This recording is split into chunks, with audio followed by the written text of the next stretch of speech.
नमस्कार, इन खबर देख रहे हैं आप और मैं हूं आपके साथ आशीष राजेंद्र कुमार। तो महाराष्ट्र का सियासी महासंग्राम कह लीजिए अब अपने अंतिम क्षणों में चल रहा है, क्योंकि सुप्रीम कोर्ट ने फ्लोर टेस्ट के लिए 27 नवंबर की तारीख को निर्धारित किया है। अब ऐसे में ये फ्लोर टेस्ट क्यों हुआ है, इसके पीछे क्या वजह थी, वो सब आप जानते हैं। लेकिन जो सबसे बड़ा नाम और सबसे बड़ा मुद्दा था, या जो कह लीजिए जो एक ऐसा चेहरा जिसकी बदौलत ये महाराष्ट्र का सियासी संग्राम एक बार फिर से गरमाया था, वो था एनसीपी के नेता अजीत पवार का नाम। जी हाँ, अजीत पवार ने ही अपने कुछ विधायकों के समर्थन पत्र के साथ जाकर राज्यपाल के सामने कह लीजिए अपने डिप्टी सीएम पद की शपथ ली। साथ ही साथ देवेंद्र फडणवीस, जो कि भारतीय जनता पार्टी के नेता हैं और पूर्व मुख्यमंत्री भी रहे थे महाराष्ट्र के, क्योंकि उन्होंने कुछ दिन पहले इस्तीफा दिया था, उनको भी सीएम के पद की शपथ दिलाई अपने समर्थन के आधार पर। तो एनसीपी के अजीत पवार और भारतीय जनता पार्टी के देवेंद्र फडणवीस का जो समर्थन था, एक दूसरे का गठबंधन था, उसके आधार पर इन दोनों ही नेताओं ने शपथ ली और राज्यपाल के संज्ञान में इन लोगों ने शपथ ली। उसके बाद से कांग्रेस, एनसीपी, शिवसेना के कई नेता कह लीजिए इस फैसले को सुनकर चौंक गए और राज्यपाल ने रातों रात किस तरीके से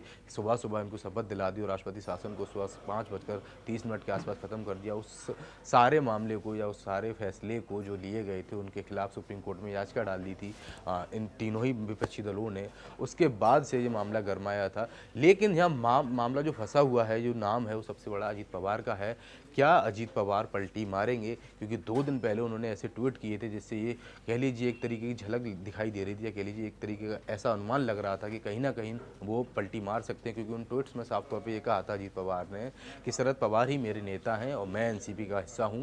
इसके अलावा जो महाराष्ट्र की जनता है उनको चिंता नहीं, धैर्य रखने की ज़रूरत है। और महाराष्ट्र की स्थिति को देखते हुए बीजेपी और एनसीपी का जो मैंने जिस तरीके से गठबंधन तैयार करके शपथ ली, या कह लीजिए सत्ता बनाने की कोशिश की, वो स्थिर सरकार बनाने के लिए एक पहल थी।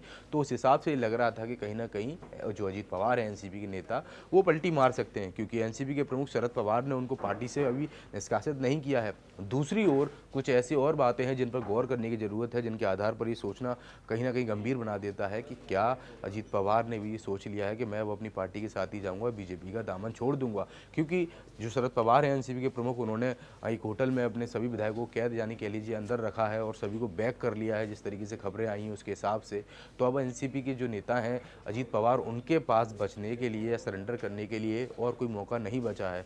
3 बातें इनमें ऐसी हैं जिसके आधार पर ये लगता है कि शायद अब अजीत पवार भी पलटी मार देंगे। एक, आज 26/11 है, आपको पता हो 2008 में एक बहुत बड़ा आतंकवादी हमला हुआ था मुंबई के अंदर, तो उसी के याद रखते हुए उसको श्रद्धांजलि के तौर पर एक कार्यक्रम रखा गया था महाराष्ट्र में, जिसमें अजीत पवार शामिल नहीं हुए। दूसरा, देवेंद्र फडणवीस ने एक बैठक बुलाई थी, उसमें भी अजीत पवार शामिल नहीं हुए। और तीसरा, अजीत पवार ने अब तक अपने पद के जो चार्ज है उसको नहीं संभाला है। तो ऐसे में उनके मन में क्या चल रहा है? क्या वो सुप्रीम कोर्ट के फैसले का इंतजार कर रहे थे, या फिर फ्लोर टेस्ट के बाद वो अपनी रणनीति बदलेंगे, या एक बार फिर से पलटी मारेंगे? कई सवाल निकल के आ रहे हैं। इससे सवाल साफ तौर पे ये उठ भी रहे हैं कि अजीत पवार पलटी मारेंगे, या अजीत पवार अब सरेंडर कर चुके हैं और उनको ऐसा महसूस होने लगा है कि जो उन्होंने गलती की थी अपने परिवार के खिलाफ जाकर, या कह लीजिए जिस तरीके से उन्होंने समर्थन दे दिया था बिना शरद पवार की इजाज़त के, वो कहीं ना कहीं उन पर भारी पड़ने वाला है। या फिर कह लीजिए अगर कहीं ना कहीं बीजेपी का कल काम तमाम होता है जो फ्लोर टेस्ट के बाद, या कह लीजिए उनके पक्ष में नहीं जाता है कोई भी फैसला या हल, तो उसके आधार पर अजीत पवार पर भी संकट के बादल मंडरा सकते हैं। क्योंकि अपनी ही पार्टी के अस्तित्व के लिए खतरा बनते हुए दिख रहे थे। 2-4 दिन कई नेताओं ने ऐसे आवाज़ भी उठाई थी कि अजीत पवार ने अपनी पार्टी के साथ धोखा किया है। सुप्रिया सूले शरद पवार की बेटी हैं, उन्होंने साफ तौर पे कहा कि इतना बड़ा धोखा मैंने अपने जीवन में कहीं नहीं देखा।